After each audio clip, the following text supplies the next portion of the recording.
Captain Sarah Phoenix Martinez had always been told she was too small, too aggressive, and too reckless to be a fighter pilot. Standing barely 5 feet 4 inches tall with calloused hands and steel gray eyes, she had clawed her way through the academy despite every instructor who tried to wash her out. The scars on her knuckles told stories of fights with cadets who thought a woman from the slums of Neo Angeles had no business in a cockpit. The year was 2387, and humanity had been part of the Galactic Defense Coalition for exactly 43 years. Earth's pilots were considered adequate but unremarkable by alien standards. The Zephyrian flight commanders with their superior reflexes, the silicon-based Chronari with their ability to withstand crushing G-forces, and the insectoid Vexhi with their compound eyes that could track multiple targets simultaneously. They were the elite. Humans were relegated to support roles, cargo runs, and patrol duties in quiet sectors. Sarah's squadron, the 47th Terran Fighter Wing, was stationed on Kepler Station, a backwater outpost monitoring the disputed border between Coalition space and the hostile hegemony. Most days involved routine patrols where nothing happened except the slow burn of boredom. The other human pilots had grown comfortable with their second-class status, content to let the alien aces handle the real fighting. But Sarah had never been content with anything in her life. She spent her off hours in the simulators, pushing her F-22X Raptor beyond its recommended limits. The maintenance crews complained about the stress fractures in her fighter's airframe, but Sarah didn't care. While other pilots relaxed in the rec room, she studied hegemony fighter tactics, memorized their weapon specifications, and analyzed every scrap of combat footage she could find. The hegemony was humanity's nightmare made real. A collection of aggressive species that viewed the coalition as weak and ripe for conquest. Their pilots flew MiG-29 variants enhanced with alien technology, faster engines, stronger hulls, and energy weapons that could slice through coalition fighters like paper.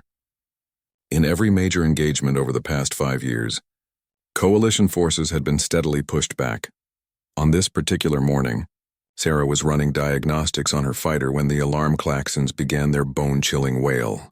Red lights bathed the hangar as pilots scrambled toward their ships.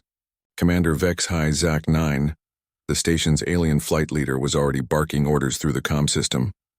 Hegemony strike force detected at jump point 7, 12 enemy fighters confirmed. All squadrons scramble immediately.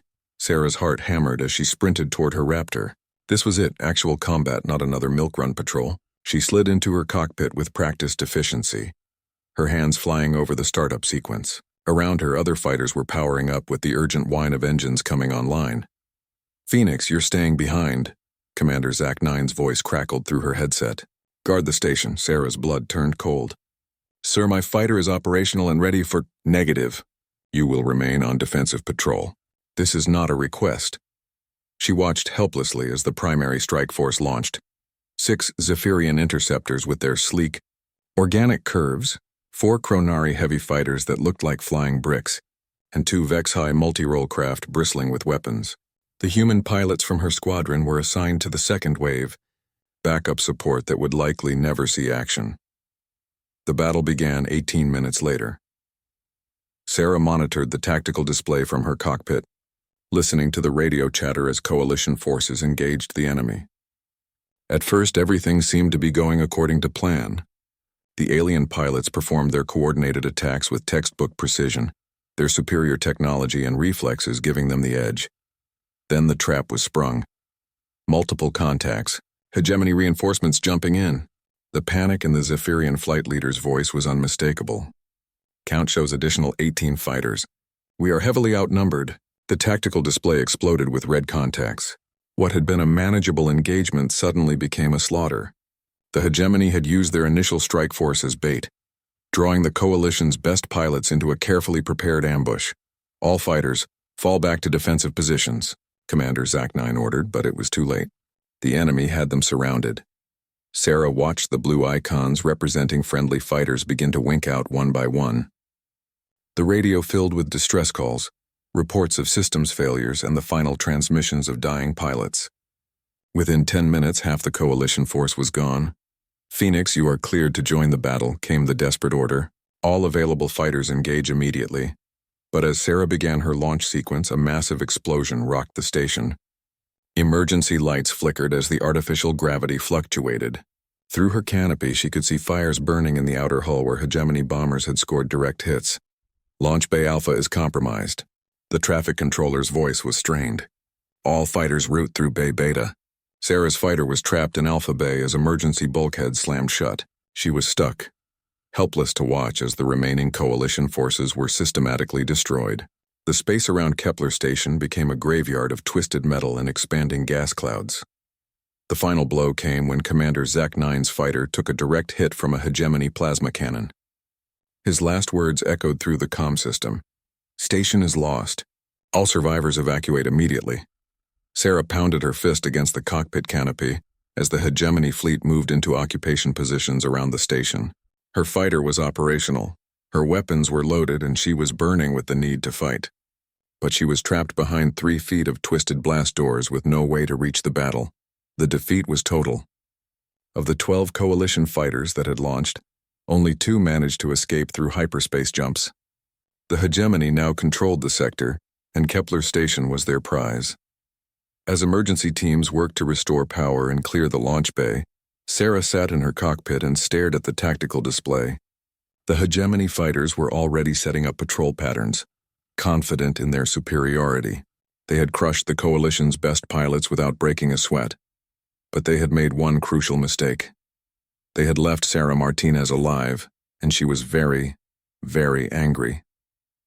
3 hours after the devastating defeat, Kepler Station was a tomb. Emergency lighting cast eerie shadows through corridors filled with the acrid smell of burned electronics and the metallic taste of fear.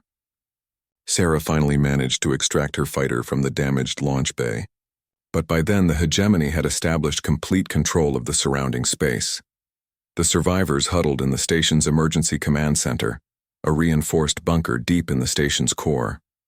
Captain Elena Vasquez, the station's human commanding officer, looked like she had aged 10 years in the span of a single battle. Her uniform was torn and stained with coolant fluid from damaged systems. "Status report," Vasquez said, her voice hoarse from shouting orders during the evacuation. Lieutenant Commander Marcus Chen, the tactical officer, consulted his damaged console. 67 confirmed casualties. The medical bay is overwhelmed. We've lost primary power to sections 7 through 12. The hegemony has deployed sensor nets throughout the system. Any ship trying to leave will be detected and destroyed within minutes. Sarah stood at the back of the room, still wearing her flight suit. Her hands were clenched into fists as she listened to the catalog of defeat. Through the reinforced viewports, she could see hegemony fighters patrolling in neat formations, their hulls gleaming with alien technology. "What about the distress beacon?" asked Dr. Yuki Tanaka, the station's chief medical officer. "Sent and acknowledged," Chen replied. "But the nearest coalition fleet is 6 days away. The hegemony will have stripped this station bare and moved on by then. Or they'll execute everyone aboard as an example," muttered Chief Petty Officer Rodriguez, the maintenance supervisor. "That's what they did at Proxima Station." The room fell silent. Everyone knew the stories about hegemony occupation policies. They took what they wanted and eliminated potential threats. A captured coalition station would either be converted into a forward base or simply destroyed to prevent its recapture. Sarah stepped forward.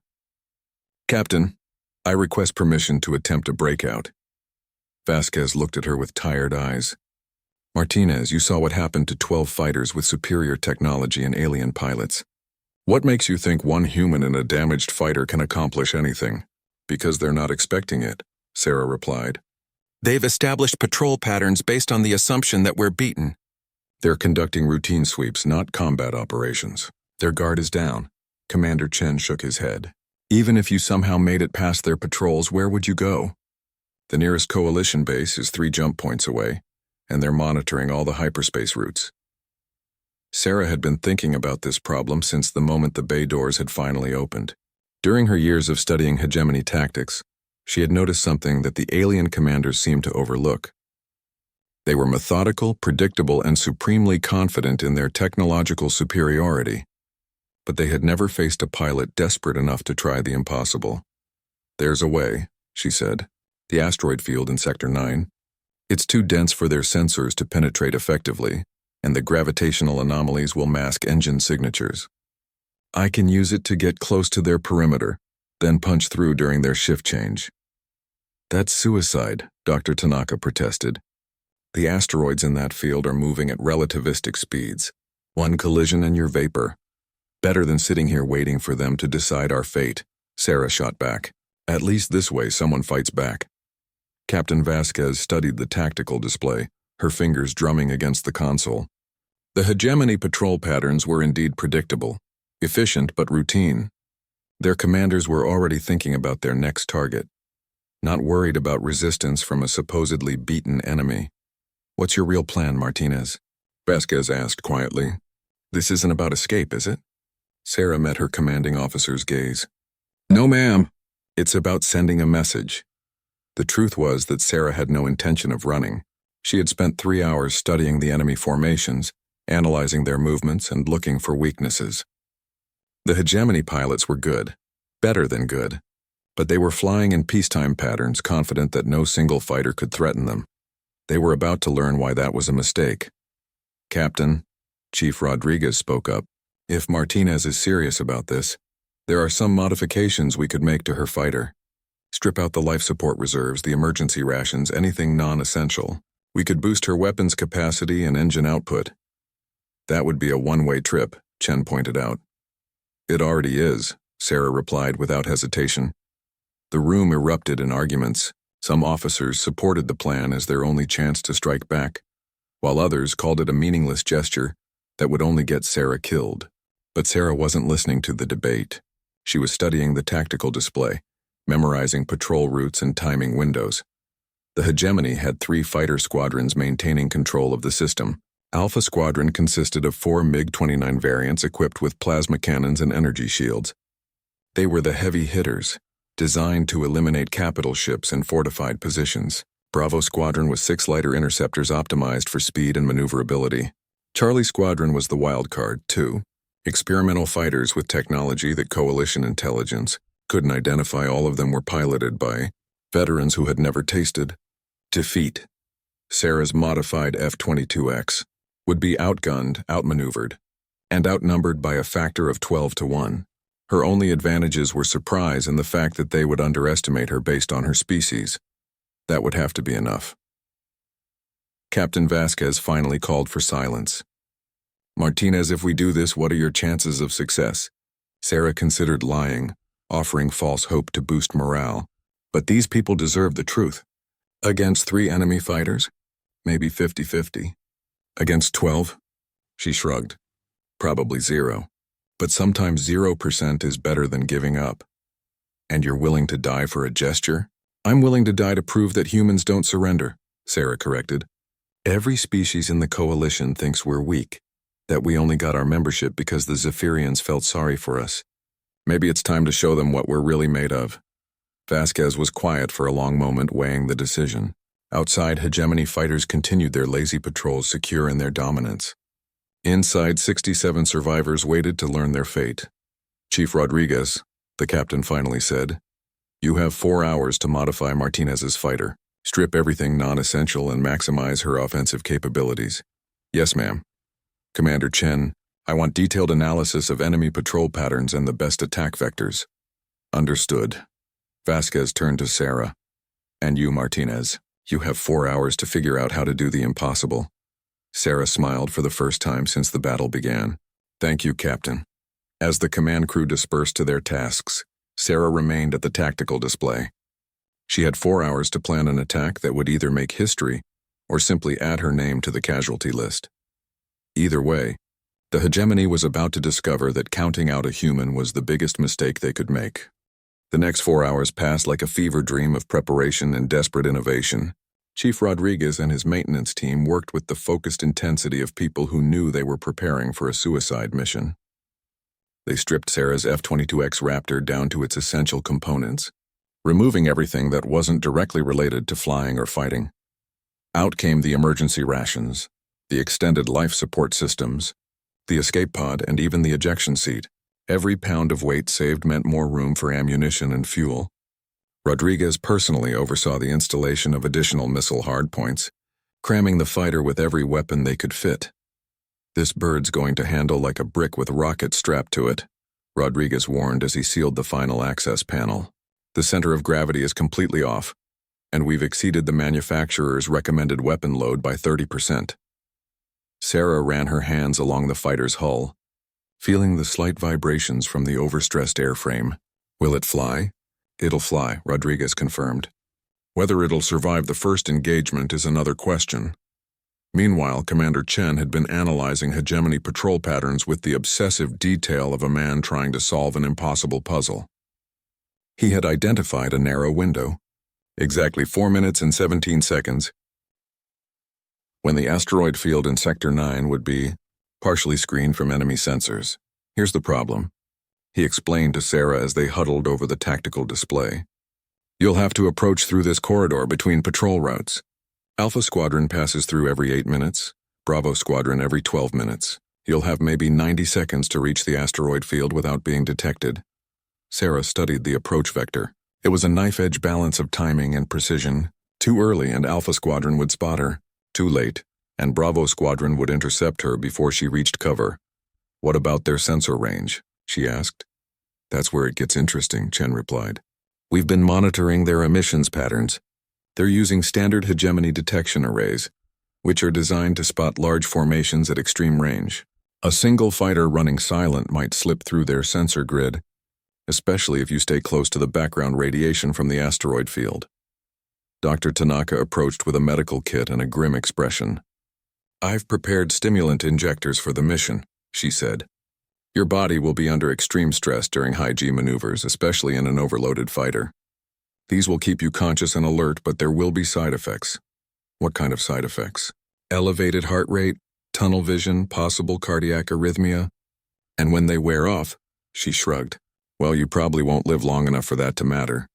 Sarah accepted the injectors without comment. Everything about this mission was designed to maximize her combat effectiveness for a brief, brilliant moment.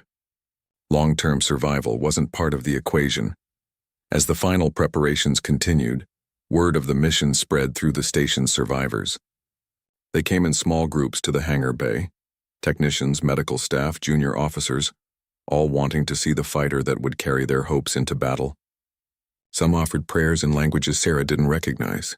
Others simply stood in respectful silence. Captain Vasquez arrived 30 minutes before launch carrying a small data chip. Martinez, this contains tactical analysis of every hegemony engagement for the past 2 years. I want you to upload it to your fighter's computer. Ma'am, my computer's memory is already maxed out with navigation data and weapon systems. Then delete something else, Vasquez ordered. This information might give you an edge. Sarah accepted the chip, knowing she would need every possible advantage. As she climbed into her modified cockpit for the final systems check, she was struck by how different everything felt. The fighter was heavier, less responsive, and the weapon selector showed more options than she had ever seen in a single aircraft. 6 missile hardpoints instead of the standard 4. Twin plasma cannons borrowed from a scrapped Zephyrian fighter. An experimental railgun that Rodriguez had somehow integrated into the nose assembly. Even a small complement of proximity mines that could be deployed like chaff. Phoenix, this is Control, came Chen's voice through her headset. Enemy Patrol Alpha 7 is approaching your launch window. You have a go for departure in 90 seconds. Sarah's hands moved through the startup sequence one final time. Engine ignition, weapons online, sensors to passive mode. The fighter trembled around her like a barely contained explosion waiting to happen. All stations, this is Phoenix. She broadcast on the internal communication channel. If anyone's listening to this later, tell them we didn't go quietly. 60 seconds to launch window, Chen announced. Through her cockpit canopy, Sarah could see the stars beyond the hangar bay doors. Somewhere out there, 12 enemy fighters were conducting routine patrols, completely unaware that their supremacy was about to be challenged by a single human pilot in an overloaded fighter. 30 seconds. Sarah closed her eyes and thought about her journey to this moment. The academy instructors who had tried to wash her out. The alien commanders who had dismissed human pilots as second-rate. The hegemony forces that had crushed the coalition's best fighters just hours earlier. They had all made the same mistake. They had underestimated the fury of a human who refused to surrender. 10 seconds. Launch when ready. Sarah opened her eyes and gripped the control stick. Phoenix launching now. The catapult system hurled her fighter out of the hangar bay with bone-crushing acceleration. Stars wheeled around her canopy as she rolled into the approach vector Chen had calculated.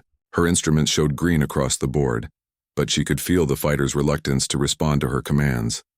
"Phoenix, you are clear of station sensor shadow," Chen reported. "No enemy contacts detected. You are go for Sector 9 approach." Sarah activated her stealth systems and began the delicate process of threading between patrol routes. Her fighter's modified engines ran at minimal power, barely above background radiation levels. Every few seconds she checked her chronometer. The timing had to be perfect. Ahead of her, the asteroid field loomed like a three-dimensional maze of spinning rock and ice. The gravitational anomalies that made it dangerous also made it the perfect place to hide. If she could reach it undetected, she would have the cover she needed to plan her attack. "Enemy contact bearing 27 Mark 4, her computer announced in its flat electronic voice. "Classification Hegemony Interceptor Bravo Squadron." Sarah's blood turned cold.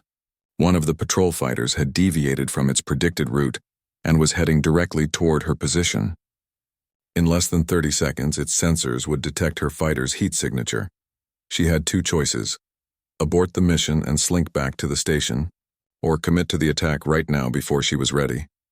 Sarah pushed her throttles forward and dove toward the asteroid field. Behind her, proximity alarms began screaming as the Hegemony fighter locked onto her signature.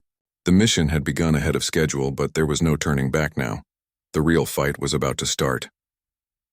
The medical bay aboard the Nexus Pride had never housed a Zargeth patient before.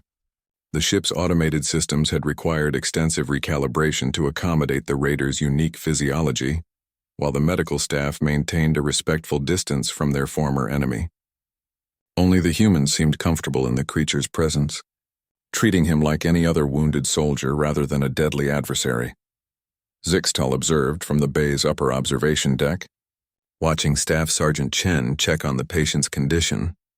The Zargeth warrior, who had identified himself as Kethvar of the Crimson Nest, was conscious and alert, though his injuries would require several weeks to heal properly. "Your medical technology is impressive," Kethvar was saying, his mandibles clicking in what Zixtal's translator indicated was approval. "The pain suppressors work without dulling my combat reflexes." Chen nodded, making notes on a medical datapad. "We've had a lot of practice treating different species. Comes with the job when you're fighting all over the galaxy." "Fighting." Kethvar repeated the word with something resembling reverence. "Your people fight well, human. I have never seen warriors move as you do in battle." It was beautiful in its way. The human paused in his documentation, studying the alien warrior with curiosity rather than suspicion. "You guys weren't exactly amateurs either. That crossfire position on level 3 was textbook tactical thinking. If we hadn't known the facility's layout, you would have had us." Zixtal felt his optical sensors refocus in surprise. The human was actually complimenting their enemy's combat performance, discussing the battle as if it had been some sort of sporting event rather than life or death struggle. "Yet you defeated us completely," Kethvar observed. 43 warriors of the Crimson Nest, all dead save myself. How is this possible? We had superior numbers, defensive positions, and knowledge of the facility's layout. Chen pulled up a chair beside the medical bed, settling in with the casual manner of someone accustomed to having difficult conversations. "Want an honest answer? You fought like you expected to win through strength and aggression alone. That works against most species, but humans. We grew up on a world where everything was trying to kill us. We learned to fight smart because we couldn't always fight strong." "Explain this fighting smart," Kethvar requested, his compound eyes fixed intently on the human. "Take that ambush position you set up. Textbook crossfire, like I said. Any normal military unit would have either retreated or called for heavy weapons support. But we're not normal." Chen's expression grew thoughtful. "See, on Earth, humans weren't the strongest predators. We weren't the fastest or the toughest. We survived because we could think our way out of problems that bigger. Stronger creatures couldn't." Zixtal found himself leaning closer to the observation window, despite himself fascinated by the human's explanation. "So when we saw your crossfire," Chen continued, "we didn't think about how to fight through it. We thought about how to make it irrelevant. Rodriguez went around through the maintenance tunnels, Tank used the loading bay access, and I went straight up through the ventilation system. By the time you realized what was happening, you were surrounded instead of surrounding us." Kethvar's mandibles clicked rapidly, a sign of deep contemplation in his species. You turned our strength into weakness. Exactly. That's how humans fight. We don't try to be stronger or tougher than our enemies. We try to be smarter and more adaptable. The Zargeth warrior was silent for several minutes, processing this information. When he spoke again, his voice carried a note that Zixtal had never heard from his species: uncertainty. On my world, warriors are judged by their ability to face death without flinching. The greatest honor comes from dying in glorious battle against impossible odds. Yet you have shown me warriors who defeat impossible odds rather than dying gloriously against them. Chen nodded slowly. Different philosophies. Humans believe the greatest honor comes from completing the mission and bringing your people home alive. We'll die for the cause if we have to, but we'd rather live for it. Live for the cause, Kethvar repeated the phrase as if testing its weight. This is why you aided me after the battle. Not mercy, but duty to the living. Something like that. Chen stood, checking his chrono. Get some rest. The doc says you should be mobile in a few days, and then we'll arrange transport back to Zargeth space. Kethavar's entire body tensed at those words. You would return me to my people? Even knowing I will likely face you in battle again. The human paused at the medical bay's entrance, turning back with that peculiar expression Zixtal was beginning to recognize. Part amusement, part challenge, part respect. Maybe, maybe not. Today taught us both something about how the other side fights. Next time might be different. After Chen left, Zixtal remained at the observation window studying the wounded Zargeth warrior. Kethvar lay motionless on the medical bed, but his eyes remained active, clearly processing the implications of his conversation with the human.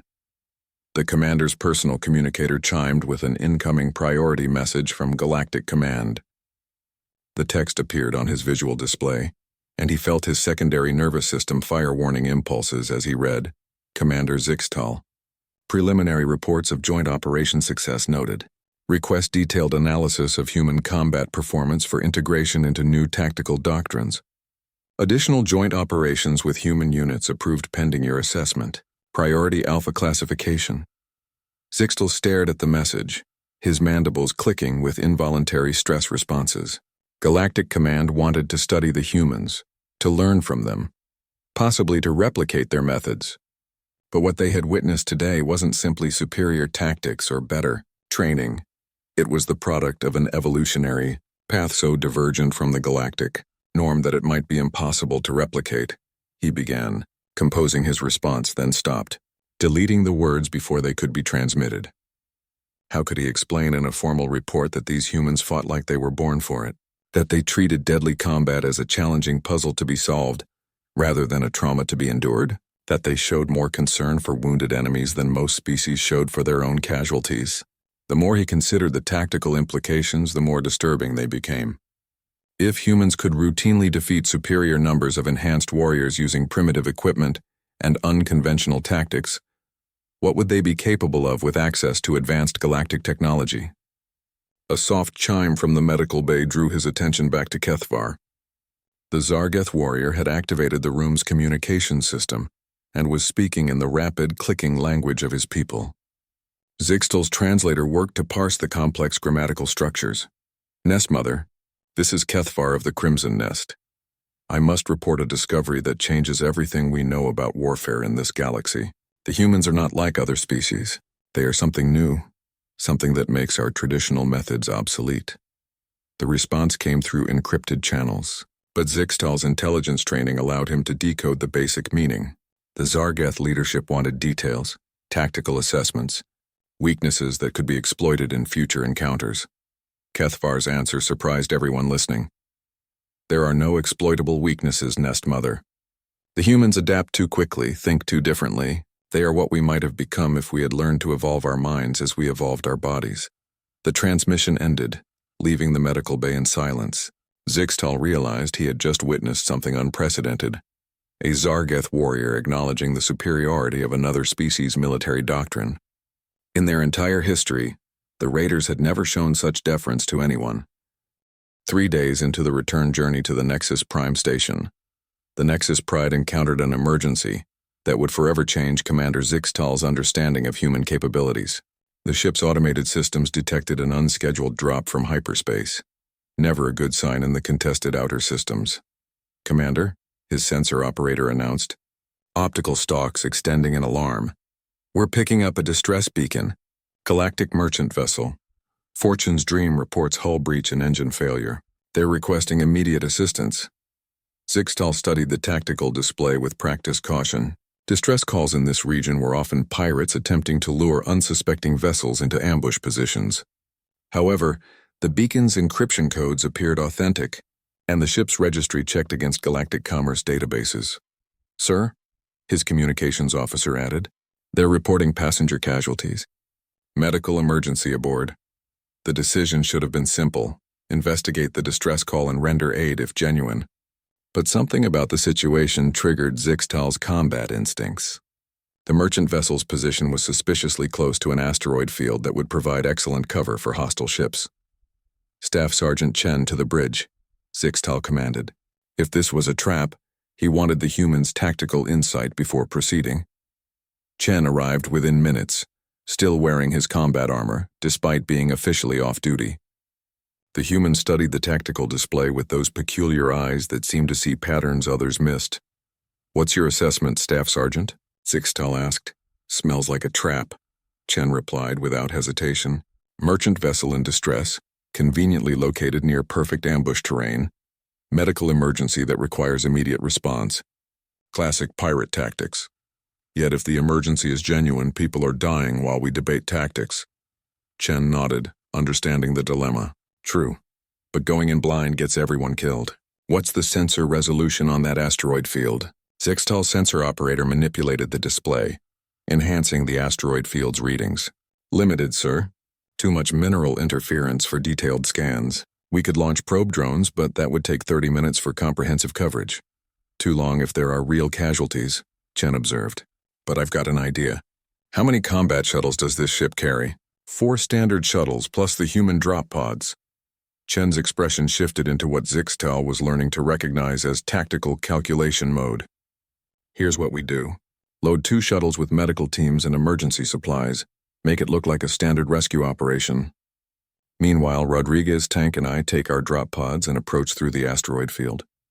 If it's a trap, we'll be in position to hit the pirates from behind when they spring it." The plan was audacious to the point of recklessness. The humans would be deploying into potentially hostile territory with no backup and no clear extraction plan. Yet something about Chen's confidence made it seem not only feasible but inevitable. "Staff Sergeant, if this is indeed an ambush, you'll be facing unknown numbers of hostile vessels with only 3 soldiers." Chen's grin was becoming familiar, though no less unsettling. "Commander, 3 humans in a target-rich environment isn't a problem. It's an opportunity." 30 minutes later, Zixtal watched the tactical display with growing tension as the plan unfolded. The rescue shuttles approached the merchant vessel openly, broadcasting medical assistance protocols and maintaining normal communications. Meanwhile, 3 human signatures moved through the asteroid field like ghosts, their primitive drop pods somehow evading detection by sophisticated sensor arrays. "Medical shuttle Mercy to merchant vessel," the transmission crackled with atmospheric interference. "We're approaching your starboard docking bay. Prepare to receive emergency medical teams." The response came immediately, perhaps too quickly. Acknowledged. "Mercy. We have 17 casualties requiring immediate evacuation." Zixtal's tactical computer flagged the response as suspicious. 17 was an oddly specific number for initial casualty reports, and the voice pattern suggested stress levels inconsistent with genuine emergency situations. "Commander," his sensor operator announced, detecting massive energy signatures emerging from the asteroid field. Multiple vessels powering weapon systems. The trap was sprung. 6 pirate vessels burst from concealment among the asteroids, their weapons already locked onto the rescue shuttles. These weren't desperate raiders using improvised equipment. They were military-grade vessels with professional crews and coordinated tactics. All shuttles. "Evasive maneuvers," Zixtal commanded, but he knew it was too late. The pirates had positioned themselves perfectly to prevent escape, and the rescue shuttles were defenseless civilian craft. That's when the humans struck. 3 drop pods launched from deep within the asteroid field, their trajectories calculated to intercept the pirate vessels at maximum velocity. But instead of the controlled landing Zixtal expected, the pods were aimed directly at the enemy ships themselves. "What are they doing?" his tactical officer demanded. "Those pods will be destroyed on impact." Chen's voice crackled over the communication system, calm despite the fact that he was riding a missile trajectory toward an armored warship. "Tank, you take the cruiser." Rodriguez hit the destroyer. "I've got the command vessel." "Roger that," came Tank's reply. "See you on the other side." The first pod struck a pirate cruiser's engine section with kinetic force equivalent to a torpedo strike. The explosion that followed suggested the humans had somehow rigged their pods as improvised weapons, but instead of debris, Zixtal's sensors detected an active human signature moving inside the enemy vessel. "Impossible," his tactical officer whispered. "No one could survive that impact." The second pod punched through a destroyer's hull plating, and again Rodriguez's signature appeared inside the enemy ship. Weapons fire began erupting throughout the vessel's interior as the human fought his way through corridors designed for different species. Chen's pod struck the command vessel's bridge section directly. For a moment, Zixtal thought the human had miscalculated and killed himself.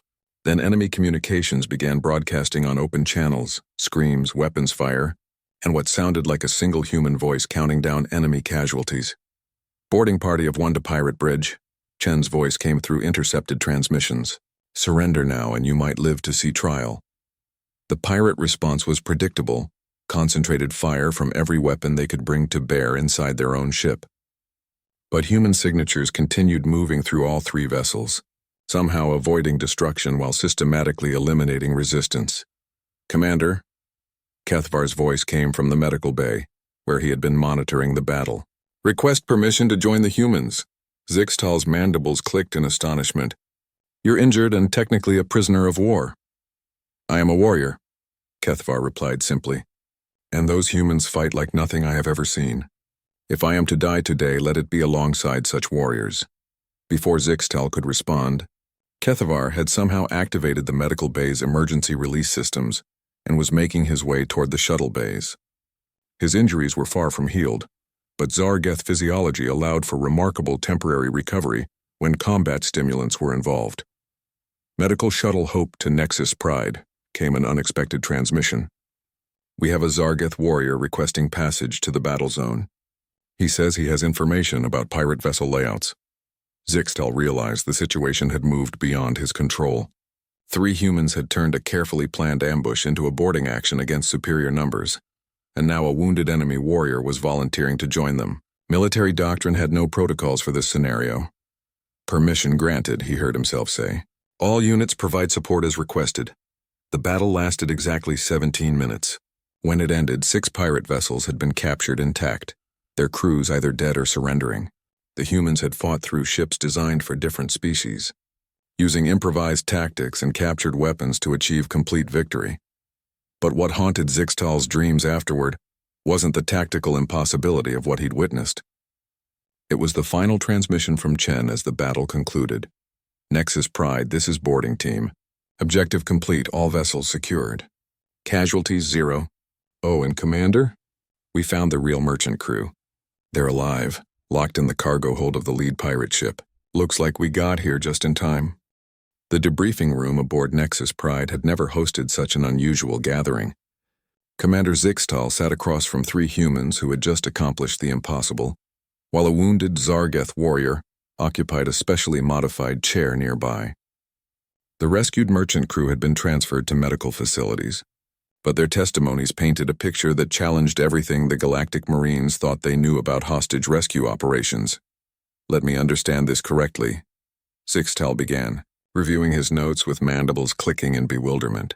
"You used your drop pods as kinetic weapons to breach enemy hull integrity, then fought through 6 different ship designs using improvised tactics and captured equipment." Staff Sergeant Chen nodded, as if this were routine procedure. "Pretty much, yes, sir. Though Rodriguez deserves credit for the hard part, he had to figure out Krell engineering on the fly when he captured that destroyer. Their weapon systems use completely different interface protocols." Rodriguez grinned, absently cleaning a captured plasma rifle that looked nothing like standard galactic designs. "Wasn't too bad once I figured out their targeting system." Krell ships are built for their four-armed physiology, so I had to get creative with the firing controls. Tank, whose armor bore scorch marks from enemy weapons, was examining what appeared to be a Vorthan shock weapon. The cruiser was interesting. Vorthan gravity manipulation tech in the engine room. Took me a while to figure out how to use their own systems against them. Zixtal struggled to process what he was hearing. These humans had not only survived impacts that should have killed them, but had immediately adapted to using alien technology designed for completely different physiologies. It was a level of battlefield adaptation that exceeded anything in galactic military databases. What I don't understand, Zixtal continued, is how you survived the initial impacts. Our sensors recorded kinetic forces equivalent to artillery strikes. Chen exchanged glances with his teammates before answering. Human bodies are more resilient than most species realize, sir. We evolved on a high-gravity world with an unstable climate.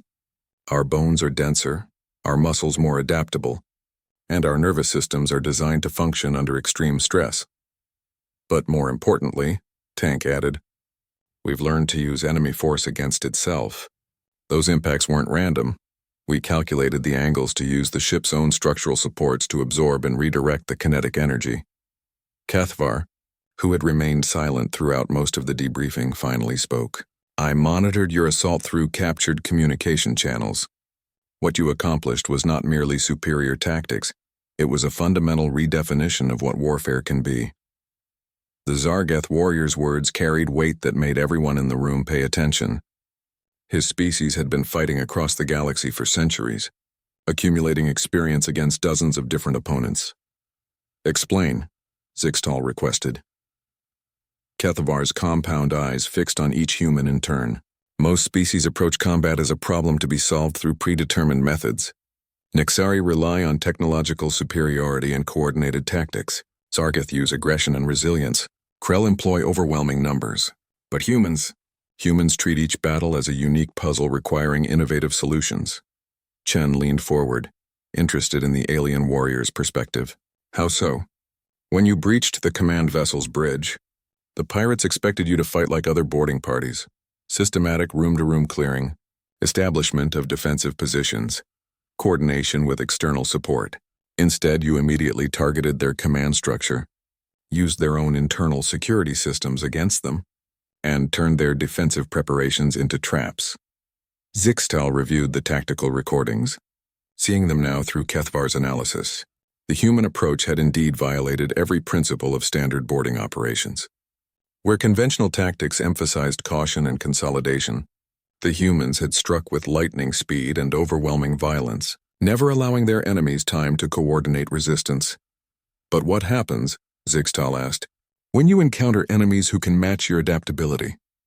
The question brought a moment of silence to the room. Then Chen smiled, not the casual grin Zixtal had grown accustomed to, but something sharper and more predatory. That would be interesting, Chen replied quietly. See, Commander, humans have been fighting each other for thousands of years before we ever left Earth. Every tactic we use against alien species, we learned fighting other humans. And other humans were always adapting right back at us. Rodriguez nodded agreement. Makes you better when your training partners are as smart and vicious as your enemies. We learned to think 3 moves ahead because if you didn't, some other human would outthink you. Tank chuckled, a sound that somehow managed to be both friendly and ominous. Plus, humans specialize in fighting dirty when we have to. Most species have codes of honor that limit their tactical options. Humans have codes of honor too, but they're more flexible when survival's on the line. Kethavar's mandibles clicked in what Zixtal recognized as fascination rather than distress. This explains why your combat performance exceeds mathematical predictions. You do not fight according to doctrine because you have no fixed doctrine. Every engagement teaches you something new about warfare itself. Exactly, Chen confirmed. Humans don't just learn from victory and defeat. We learn from how victory and defeat happen. Every battle makes us better at the next battle. The implications were staggering.